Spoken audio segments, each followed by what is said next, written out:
আল্লাহ রাব্বুল আলামিনের বাণী, ফাইন্না মাআল উসরি ইউসরান, ইন্না মাআল উসরি ইউসরা।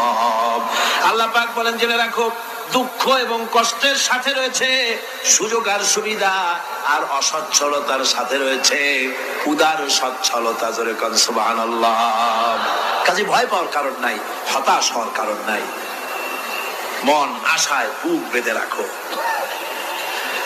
গুনাহ করেছো, হতাশ হয়ো না। যুবকদের গুনাহ করা স্বাভাবিক। ইউনিভার্সিটির ছাত্র, কলেজের ছাত্র, প্রফেসর, শিক্ষক, অফিসার ঘুষ খেয়েছেন, জিনা করা হয়েছে, মদ খাওয়া হয়েছে, মিথ্যা কথা বলা হয়েছে, যাই কিছু করেন না কেন ভয় পাওয়ার কারণ নাই, নিরাশ হওয়ার কোনো দরকার নাই। আল্লাহ পাক ডেকে বলেছেন, কুল ইয়া ইবাদিয়াল্লাযীনা সারাফু আলা আনফুসিহিম লা তাকনাতু মির রাহমাতিল্লাহ। আরে আমার আল্লাহর মতো এত ভালো আর কেউ আছে? এত দরদ আর কারো আছে? আমার আল্লাহ বলেন, ও নবী, আপনি শুনায় দেন, হে আল্লাহর বান্দারা, তোমরা যারা নিজেদের উপরে বাড়াবাড়ি করেছো, নিজেদের উপরে জুলুম করেছো, অত্যাচার করেছো, আমি আল্লাহর রহমত থেকে নিরাশ হয়ে যেও না। মানুষ যদি অপরাধ করে, বাপের সাথে অপরাধ করেছে, মায়ের সাথে অপরাধ করেছে, মা বাবা সন্তানের চাইতে এত বড় কল্যাণকামী তো আর কেউ নাই, কিন্তু মা বাবা কোনোদিন বলে না, আয় আমার ছেলে তোরে মাফ করে দেই, এরকম বলে নাকি? মন চায় ছেলে যদি মাপ চাইতো, খুশি হয়ে মাফ করে দিতাম, কিন্তু কেন যে আসে না, ডাকে না যে আয় মাফ করে দেই। মা বাবা আপনাকে এত ভালোবাসে, সেই মা বাপও আপনাকে বলে না যে আয় মাফ করে দেই। আমার আল্লাহ হচ্ছেন এমন আল্লাহ, আল্লাহ রাব্বুল আলামিন ডাকেন, এ বান্দা, খুন করেছিস ফিরে আয়, জিনা করেছিস ফিরে আয়, হত্যা করেছিস ফিরে আয়, চুরি করেছিস ফিরে আয়, কুফরি করেছিস ফিরে আয়, সুদ খেয়েছিস, ঘুষ খেয়েছিস, মদ খেয়েছিস ফিরে আয়, এসে আমার দরবারে চোখের পানি ফেল, আমার দরবারে কাঁদাকাটি কর। ইন্নাল্লাহা ইয়াগফিরুয যুনুবা জামিআ ইন্নাহু হুয়াল গফুরুর রহিম। আমার দরবারে চোখের পানি ফেলে কান, আমি রব্বুল আলামিন জিন্দেগীর গুনাহ মাফ করে দেব। সুবহানাল্লাহ কর, সুবহানাল্লাহ কর। আমার কাছে কান, চোখের পানি fail. IPO season is here. Explore all open and upcoming IPOs on Grow.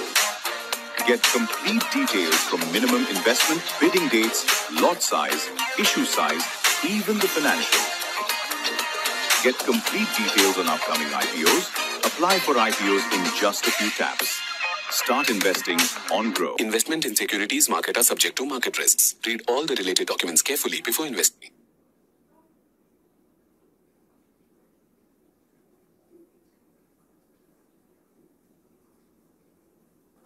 Here's a look at my week on Facebook gaming. Monday morning, I play puzzle games. On Tuesday, I choose racing games. Friday evening, I use groups to see what my friends want to play. Play the games you want and share with friends on Facebook gaming.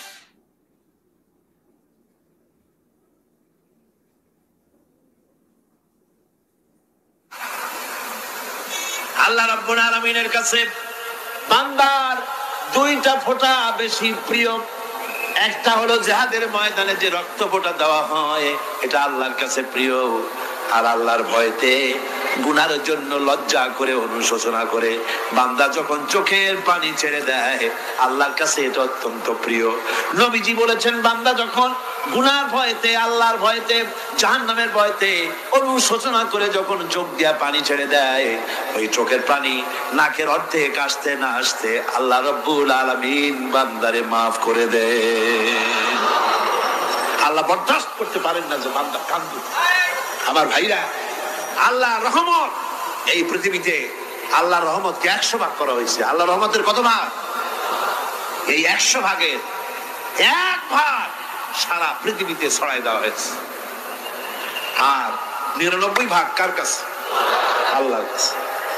একটা ভাগ দুনিয়া ছড়ানো হয়েছে আদম আলাইহিস সালাম থেকে নিয়ে এই পর্যন্ত, এখান থেকে নিয়ে কিয়ামত পর্যন্ত পৃথিবীতে যত মানুষ আসবে, যত প্রাণী আসবে, তাদের মধ্যে প্রাণী জগতেও গাভী তার বাছুরকে ভালোবাসে ঠিক কিনা, হাতি তার বাচ্চাকে ভালোবাসে ঠিক কিনা, মুরগি তার বাচ্চাকে ভালোবাসে কিনা, প্রত্যেক মাই তার সন্তানকে ভালোবাসে মানুষের মতো।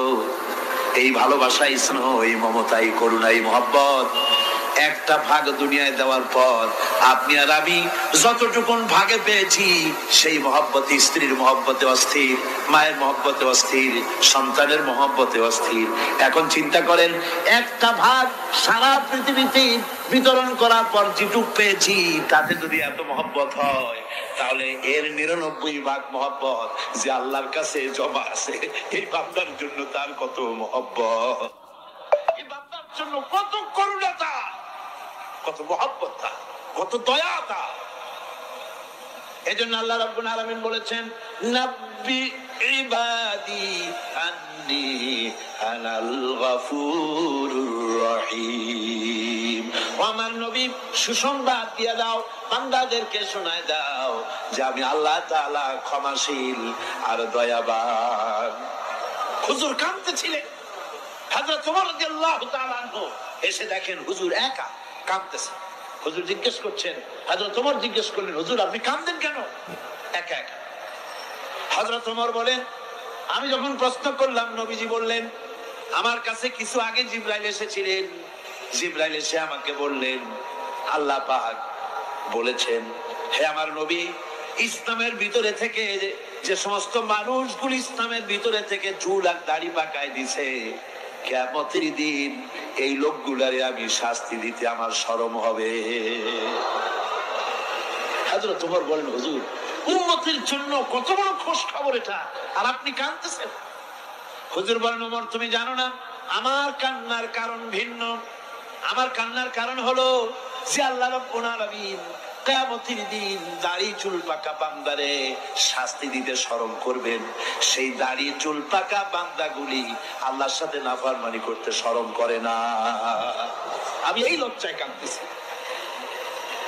ভাইরা, হুজুর আল্লাহ পাক বলেন, আমার নবী রাতের আধারে যখন একটা বুড়া আমার দরবারে হাত উঁচু করে, একটা বুড়া মানুষ রাতের আধারে যখন আমার দরবারে হাত উঁচু করে, আর যখন বলতে থাকে, রব্বুল আলামিন আমার পেছনের জীবনটা বড় খারাপ করেছি, এমন কোন কাজ জীবনে করি নাই যা তোমার কাছে কিছু দাবি করতে পারি, সব রকমের নাফরমানি করেছি, আজ আমি বুড়া হয়ে গেছি, কামাই করতে পারি না, ছেলে আমাকে চোখে দেখতে পারে না, পুত্রবধূ আমাকে ঘরে জায়গা দেয় না, আমার স্ত্রী আমাকে দেখতে পারে না, রোজগার করতে পারি না, হাঁটতে পারি না, চলতে পারি না, সবার কাছে আমি তিতা হয়ে গেছি, আমি দাঁড়াতে পারি না, কোমরে ব্যথা পাই, হাঁটুতে ব্যথা পাই, চলতে পারি না, কানে শুনতে পাই না, চোখে দেখতে পারি না, আর তোমার কাছে কিছু চাইয়া নেব এমন ভালো কাজও করি নাই।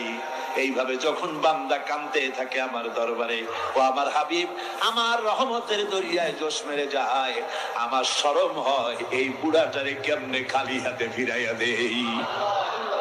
সুবহানাল্লাহ, সুবহানাল্লাহ। আমার আল্লাহর এত দয়া, আমার আল্লাহর এত মায়া, এত মহব্বত। আমার আল্লাহ রাব্বুল আলামিন বলেন, ওয়াইযা সালাকা ইবাদি আন্নী ফাইন্নী করিব। আমার হাবিব, আমার বান্দা আমার ব্যাপারে প্রশ্ন করে, আমি বান্দার একদম নিকটে। কোরআন শরীফের ভিতরে যত জায়গায় রাসূলকে বলা হয়েছে সুয়ালের কথা, আপনাকে প্রশ্ন করা হয়, আল্লাহ তার জবাব কুল এই কথা বলে জবাব দিয়েছে। যত জায়গায় সুয়াল এসেছে, যেমন কোরআনে কারীমের মধ্যে আল্লাহ পাক বলেন, ওয়ায়াসআলুনাকা আনিল মাহিদ, মেয়েদের হায়েজ সম্পর্কে জিজ্ঞাসা করা হয়, কুল হিয়া আযা, হে নবী আপনি বলুন। এভাবে করে কুল দিয়ে জবাব দেওয়া হচ্ছে। আবার প্রশ্ন করা হচ্ছে ইয়াসআলুনাকা আনিল আনফাল, এই গনিমতের মাল সম্পর্কে হুজুর আপনাকে, হে নবী আপনাকে প্রশ্ন করা হয়। আল্লাহ কুল দিয়া জবাব দিলেন। আল্লাহ বলেন আপনি বলেন ওয়ায়াসআলুনাকা আনিল খামরি ওয়াল মাইসির,